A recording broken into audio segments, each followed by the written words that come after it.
Assalamualaikum warahmatullahi wabarakatuh. Selamat pagi semuanya. Hari ini kita akan belajar tentang klasifikasi materi dan perubahannya. Materi ini merupakan materi sebelum penilaian tengah semester. Nah, sebelum saya lanjutkan, silakan kalian siapkan buku paket kalian halaman 92.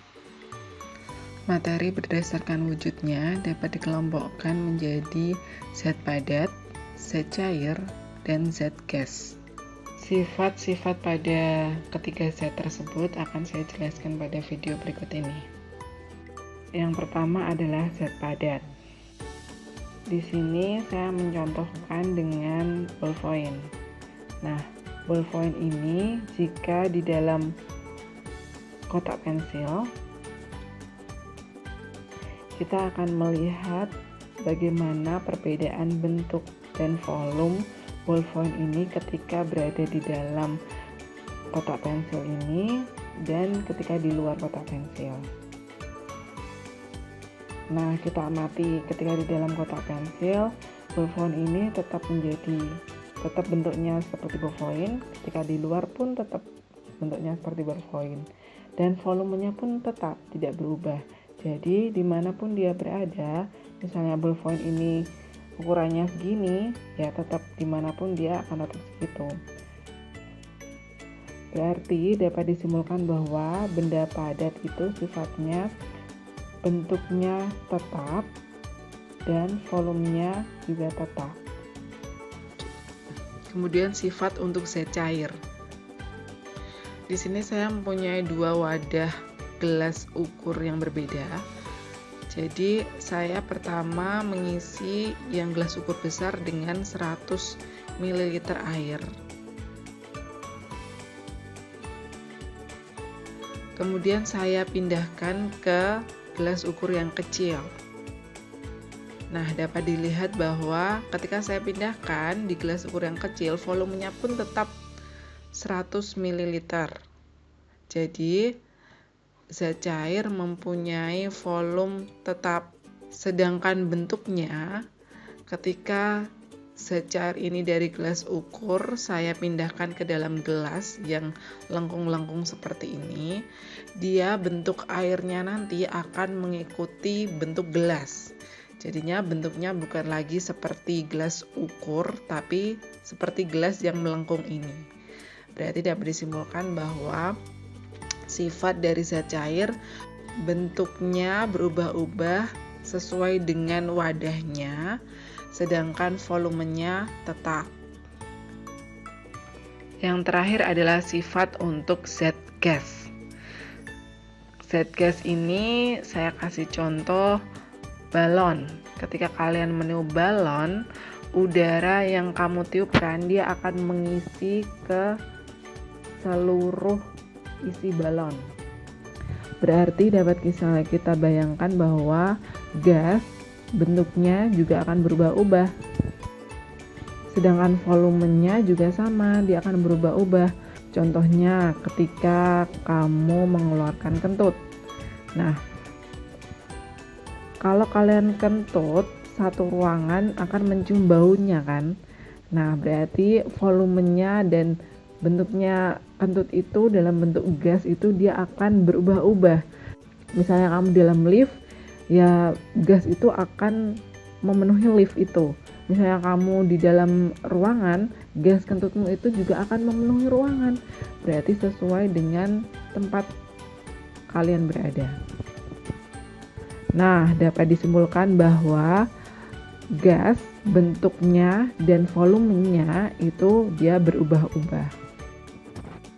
Selanjutnya yang kita amati adalah gerak partikelnya atau gerak partikel penyusun zat-zat itu. Nah, dapat diilustrasikan seperti ini. Zat padat, dia partikelnya teratur dan saling berdekatan. Zat cair, dia agak berdekatan tapi agak renggang dan tidak teratur. Zat gas, dia sangat renggang dan tidak teratur. Nah, kalian perhatikan geraknya. Kalau zat padat, dia geraknya sangat terbatas. Kalau zat cair, dia bebas tapi agak terbatas. Kalau zat gas, dia sangat bebas. Ilustrasi itu menggambarkan seperti sebuah wadah yang diisi zat padat, dia akan ya sesuai itu, zat padat dia akan diam-diam di situ aja. Kalau zat cair kalian opiok-opiok gitu kan masih bisa gerak-gerak gitu ya airnya. Nah, zat gas ketika kalian masukkan ke dalam suatu wadah, dia akan memenuhi ruangan itu. Nah, dari semua penjelasan saya tadi dapat disimpulkan dalam suatu tabel, yaitu tabel perbedaan sifat padat, cair, dan gas. Nah, sifat padat, cair, dan gas ini menurut bentuknya. Kalau zat padat tetap, zat cair berubah tergantung tempatnya, dan zat gas berubah. Sedangkan volumenya padat tetap, cair juga tetap, dan gas berubah-ubah. Selanjutnya, jarak antar partikelnya. Kalau zat padat sangat rapat, cair renggang, zat gas sangat renggang. Sedangkan gerak partikelnya, zat padat tidak dapat bergerak bebas, zat cair bergerak bebas tapi terbatas, dan zat gas bergerak sangat bebas. Selanjutnya yang terakhir adalah susunan partikelnya. Susunan partikel zat padat teratur, zat cair kurang teratur, dan zat gas acak. Selanjutnya adalah unsur, senyawa, dan campuran. Nah, ini juga ada di buku kalian, silahkan dibuka halaman 96. Nah, di situ dijelaskan berdasarkan komposisinya, materi yang ada di alam dapat diklasifikasikan menjadi zat tunggal dan zat campuran. Silakan kalian perhatikan bagiannya itu. Jadi materi dibagi jadi dua, zat tunggal dan zat campuran. Zat tunggal terdiri dari unsur dan senyawa. Kalau campuran terdiri dari campuran heterogen dan campuran homogen. Nah, selanjutnya kita akan membahas apa itu zat tunggal, apa itu zat campuran, apa itu unsur, senyawa, dan campuran. Yang pertama adalah unsur. Unsur merupakan zat tunggal yang tidak dapat diuraikan lagi menjadi zat yang lebih sederhana dengan proses kimia biasa. Dapat kalian lihat di tabel periodik unsur di buku kalian itu. Nah, unsur itu ada banyak. Nah, macam-macam itu semuanya tidak perlu kalian hafalkan sekarang, kecuali kalau kamu mau mempelajarinya lebih dalam nanti di kelas tingkatan yang lebih lanjut. Pasti kalian disuruh untuk menghafalkan. Tapi untuk saat ini kalian cukup tahu aja bahwa yang unsur itu apa aja sih, seperti itu. Nah, yang unsur-unsur yang udah ditemukan itu ada itu macamnya, banyak sekali. Mungkin suatu saat nanti kalian juga bisa menemukan unsur, jadinya kalian bisa nama kalian bisa tercatat dalam buku IPA, bisa jadi. Nah, unsur-unsur itu bisa kalian lihat itu, contohnya macam-macam sekali, banyak sekali di tabel itu. Ada emas, ada oksigen, ada seng, tembaga, dan macam-macam lagi. Nah, sebagai pelengkapnya kita juga sedikit mempelajari tentang cara pemberian lambang unsur. Nah, ini menurut Berzelius. Yang pertama, setiap unsur dilambangkan dengan satu huruf yang berasal dari huruf depan nama latinnya. Saya contohkan ini misalnya karbon. Seseorang menemukan unsur karbon. Karbon ini ditulis di sistem periodik unsurnya adalah huruf depannya, yaitu C. C besar. Ya. Jadi seperti poin nomor 2, huruf awal ditulis dengan huruf kapital. Berarti kalau karbon harus ditulis dengan huruf C besar. Nah, yang ketiga adalah unsur yang mempunyai huruf depan sama diberikan satu huruf kecil dari nama unsur tersebut. Tadi udah ada karbon, C. Nah, muncul lagi nih unsur namanya kalsium. Berarti kita nggak bisa lagi ngasih dia simbol C lagi, soalnya C-nya sudah dipakai dengan karbon. Maka dari itu, kalsium diberi lambang Ca.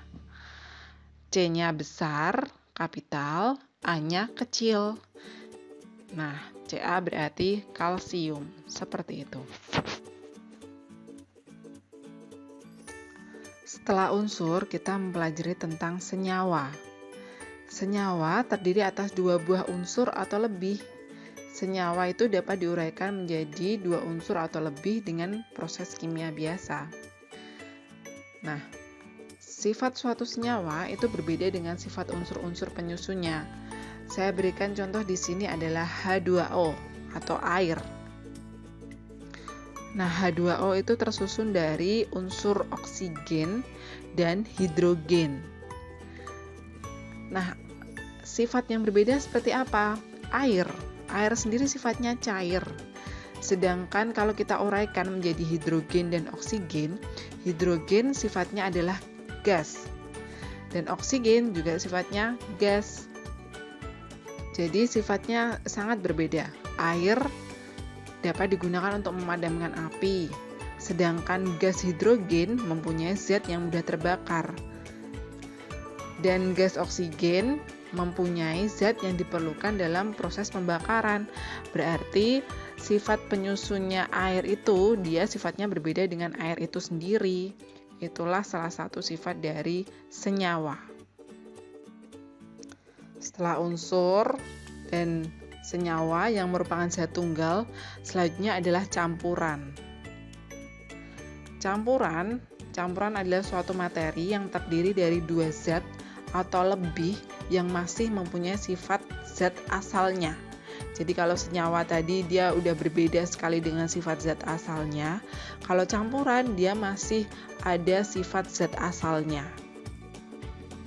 Nah, ini yang di gambar ini, yang di layar ini saya berikan contoh susu coklat, yang dimana itu adalah susu coklat ditambah air, berarti ya sifatnya masih sama, ada susu coklatnya. Dan air sungai di dalamnya ada batu, ada kotoran, ada macam-macam. Nah, itu dia campuran, campur apa saja itu di dalam air sungai itu.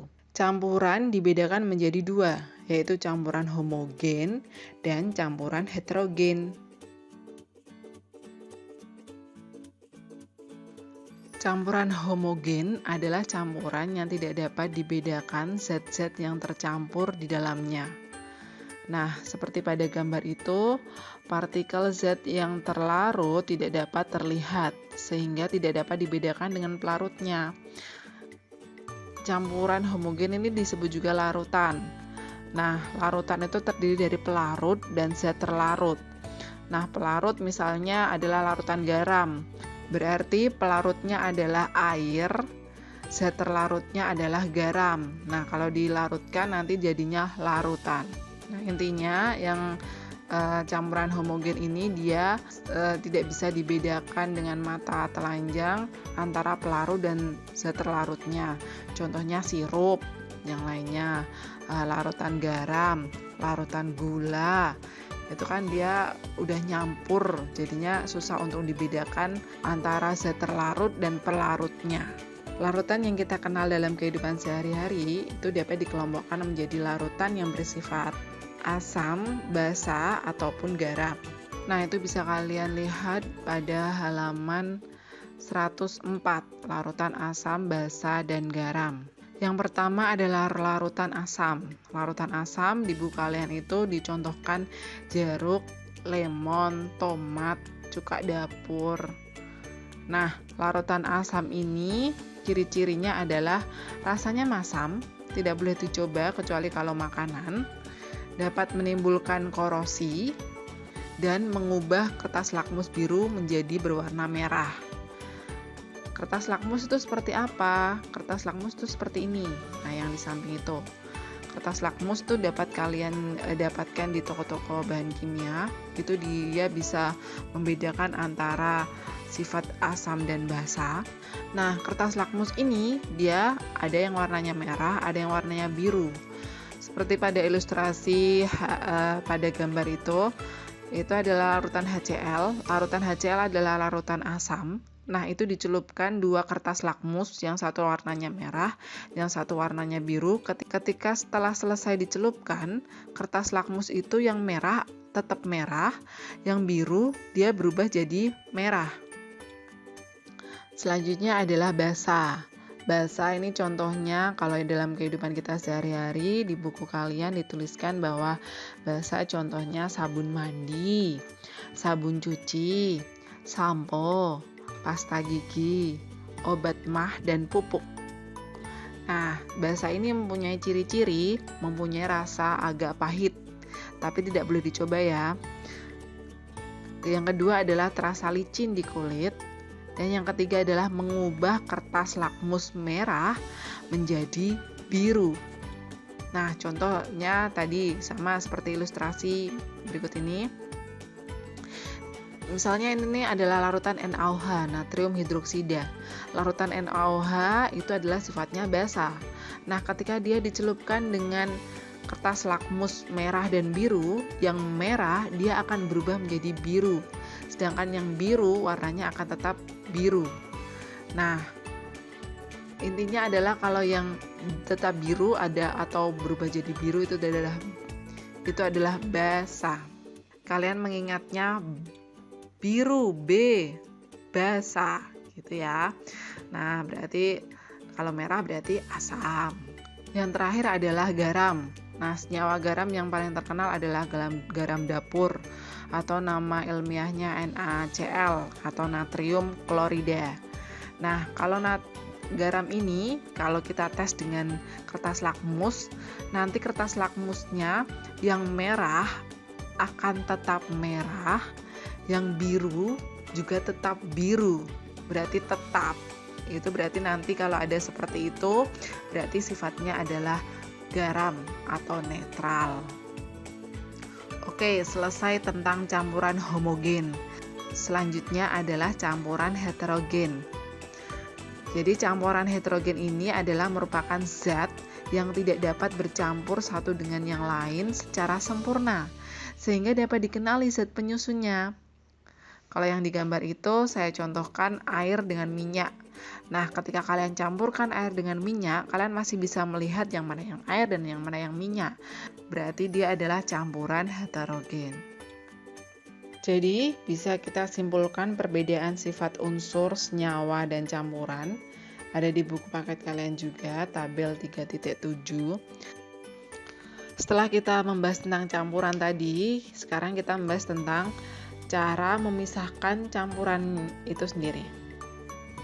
Cara memisahkan campuran ada macam-macam. Pertama adalah filtrasi atau penyaringan. Cara memisahkan campuran filtrasi ini dia didasarkan pada perbedaan ukuran partikel zat yang bercampur. Misalnya kamu buat teh yang bukan celup ya, teh yang serbuk itu. Nah, kamu buat teh terus kamu mau mengangkat residunya atau serbuk-serbuknya itu. Nah, itu berarti kamu kan menggunakan saringan.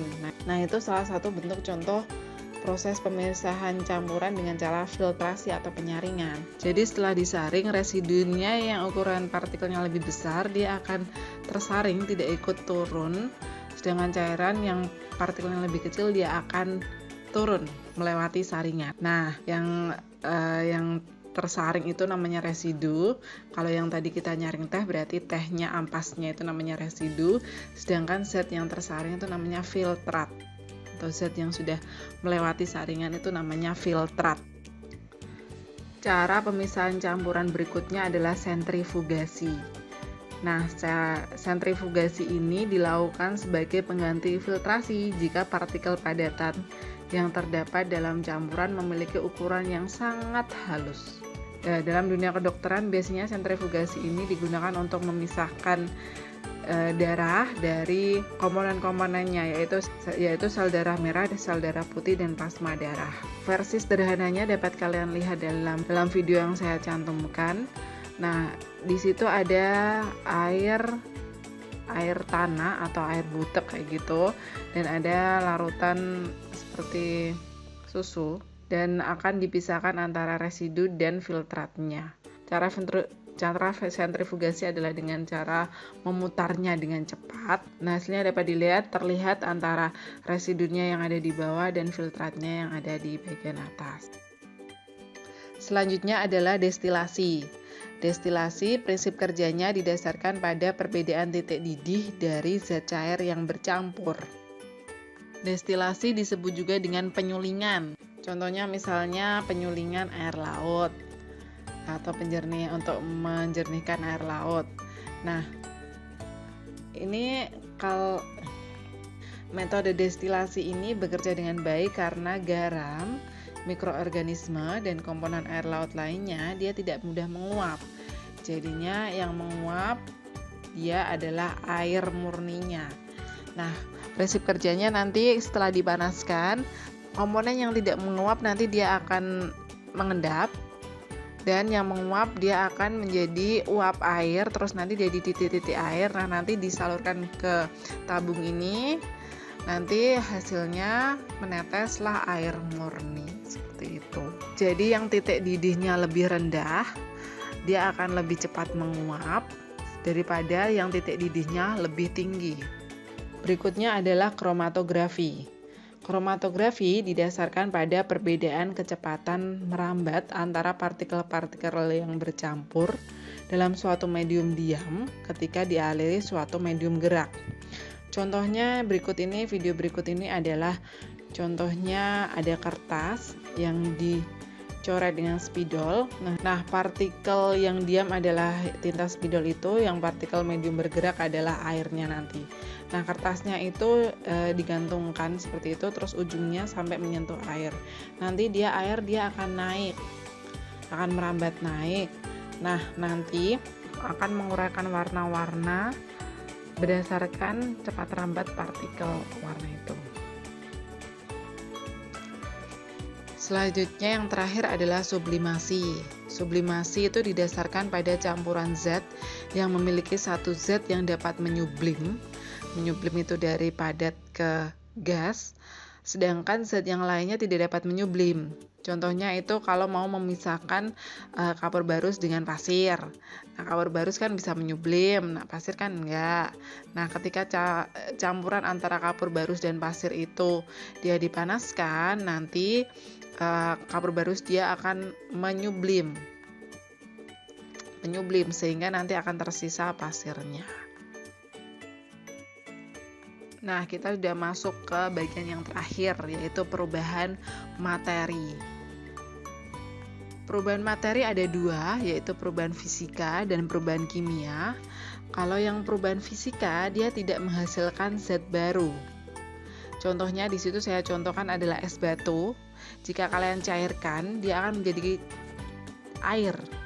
Nah, unsur dari es batu dan air itu adalah sama-sama air. Jadinya dia tidak menghasilkan zat baru.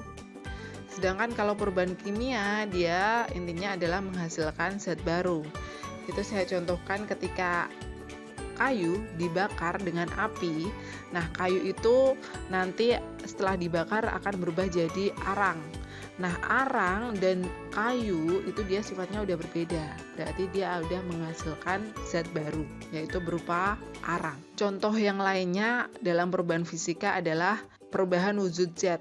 Misalnya dari padat ke gas, kita sebutnya menyublim. Terus padat ke cair, kita sebutnya mencair.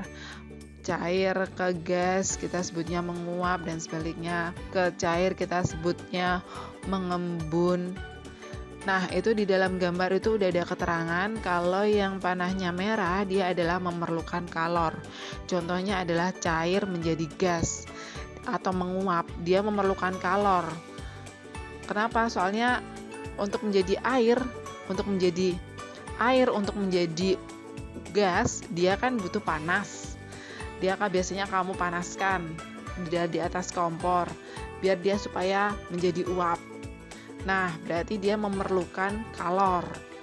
Nah, kebalikannya dari gas menjadi cair atau mengembun, dia melepaskan kalor. Ini berlaku juga dengan cair ke padat, dia melepaskan kalor. Kalau padat ke cair atau mencair, dia memerlukan kalor. Kemudian padat ke gas menyublim, dia memerlukan kalor.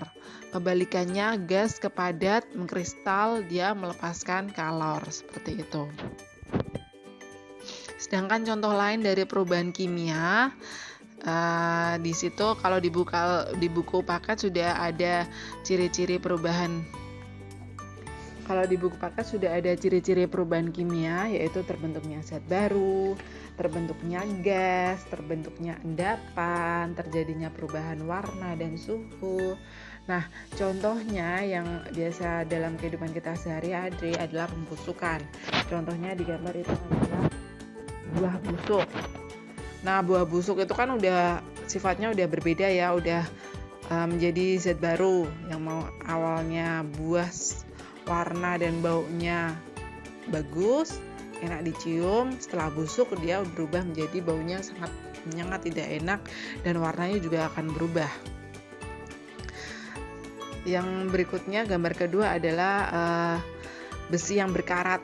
Besi yang sudah berkarat itu juga sudah menghasilkan zat baru. Sudah selesai babnya sampai di sini. Selamat mempelajari, selamat mengerjakan tugas berikutnya, dan selamat menghadapi penilaian tengah semester. Ingat, nilai bukan segalanya, jadi yang penting kalian paham. Tidak perlu mengandalkan Mbah Google atau siapapun, yang penting kamu percaya pada diri kamu sendiri. Kalau kamu sudah jujur pada dirimu sendiri, nanti kamu akan puas mendapatkan hasil berapapun hasilnya itu. Ya, terima kasih. Wassalamualaikum warahmatullahi wabarakatuh.